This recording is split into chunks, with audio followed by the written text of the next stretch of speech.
Hi, I'm Bob Pittenger. I'm the group pastor here at BattleCreek Church, and I want to welcome you to the Joy of Community, week number 3.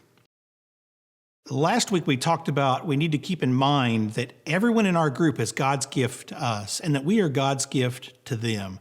That we use our giftings, be it spiritual gifting, natural abilities, and talents, to bless others. But we also want to use our experiences and the things that we've learned, and that's a gift to them because, listen, I would never want you to have to make all the mistakes that I have made. If I can share with you some of the things that I've done wrong and my mistakes and prevent you from making them, then that blesses my heart because I wouldn't want you to struggle with things like I have. And so that's what it is. It's sharing things to help people advance in their journey with Christ. The thing with advancing in our journey with Christ and sharing our gifting, it doesn't do any good to share our gifting if we don't realize how important the help is. And so today what we want to look at, as we're looking at Philippians chapter 1, verses 5 and 7, I want us to see God's help in how he's working in each of us together to create the joy of community. So starting in Philippians chapter 1 and verse 5, Paul writes this. He says, I always give thanks to God for your fellowship in the gospel from the first day until now. And so he's thankful for their fellowship in the work of the gospel. Now, this word fellowship is the Greek word koinonia. It carries the idea of being a team, a unified team with focus, of participating together, partnering together, fellowshipping together. Now, this isn't just coming together and eating and studying and doing things together. It is a common focus that you are very focused on what you're there for. And as we've said, that focus is helping one another advance in their journey with Christ. Paul was thankful for the fellowship of the Philippian church. And I wrote down just a few things that they had joined him in the fellowship with. And let me just read you a few of them. While in Philippi, some contended for the gospel by his side. He loved that they got right there beside him as he was sharing the gospel. That's part of the fellowship. They also continued to share the gospel after his departure. It wasn't a great thing. Oh, we've had a great pastor here and we enjoyed that guy, Paul, but we're done. We're going back to our old lifestyle. They followed his example. Like he said to the Corinthian church, imitate me as I imitate Christ. When Paul left, they continued imitating him. In chapter 1, verse 19, it says that the Philippian church constantly prayed for Paul. They knew that he was going from town to town and that he had been beaten and arrested and whipped and stoned and just all the bad things that had happened to him. And so they constantly prayed for him. They also maintained contact with Paul. They sent messengers to him like Epaphroditus. They would send him and say, hey, here's some encouraging words. Take to Paul and let him know we love him and stay in contact with him and ask him about this problem. This has come up and we don't know what Jesus would teach us. So ask Paul about that. They also sent finances to help him. They knew Paul was out there on his own. And what Paul did a lot of times on his mission trip, he would go to a town and he was a tent maker. So he would make tents by day and then preach all evening late into the night, go to bed, get up early in the morning, and start all over again. To help free him up so that he could preach from morning, noon, and night, they would send finances to help him. And it also says that the Philippian church participated generously in the Jerusalem Relief Fund. We find that in 2 Corinthians chapter 8. So Paul loved that they partnered with him, how they all had a focus on, Paul said, all these things are important. We're going to do these together. None of us are on our own. And so he loved their fellowship, their koinonia in the gospel. But in verse 7, we also see that he was thankful for their participation. Look what Paul writes. Just as it is right for me to think this of you all, because I have you in my heart, insomuch as both in my chains, in the defense and confirmation of the gospel, you are all partakers with me of grace. Here, Paul lists 5 ways that they partnered with him.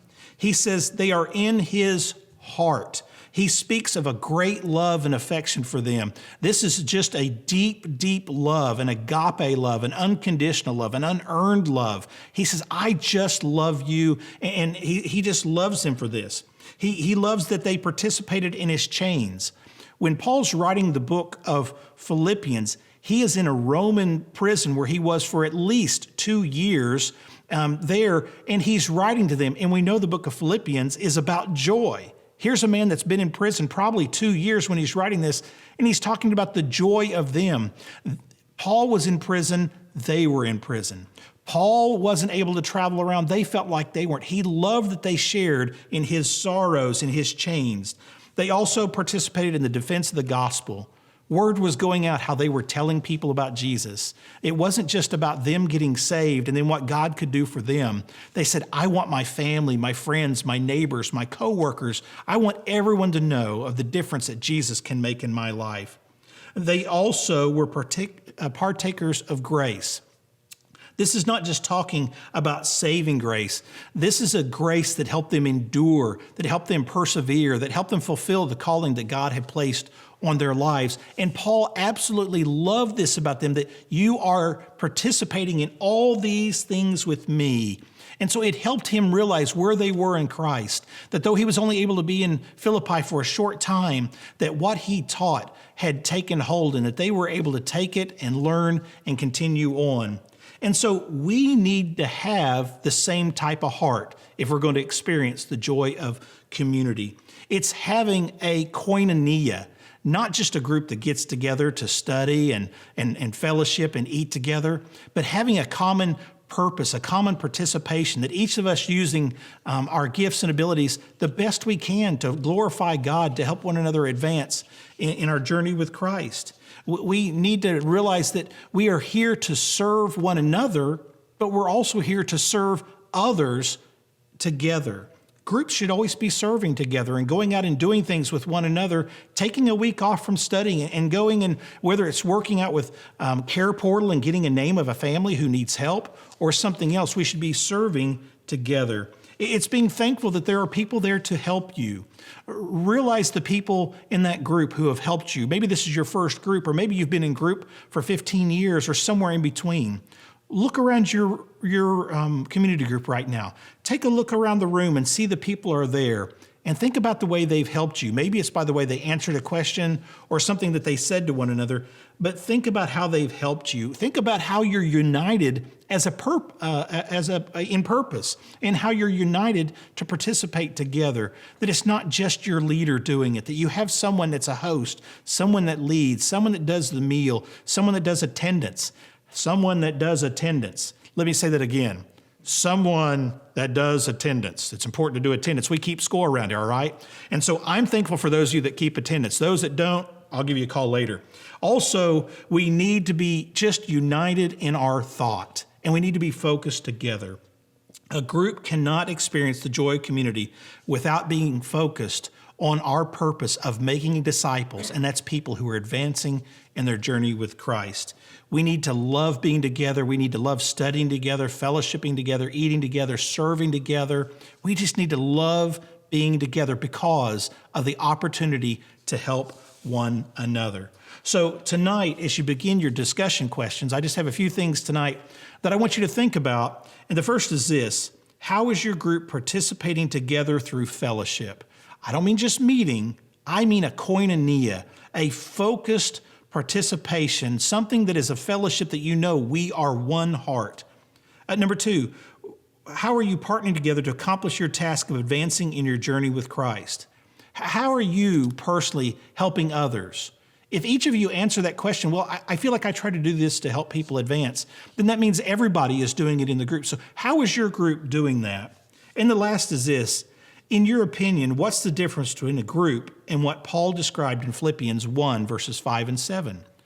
Anybody can be a group and just meet together. But what does it mean to be a koinonia, a fellowship group, a group that has a heart for one another, to help one another, to be there? What's the difference between being a group and what Paul talked about in these verses? Thank you for being together tonight with your group. I hope that this study will be a great blessing for you and help you advance in your journey with Christ.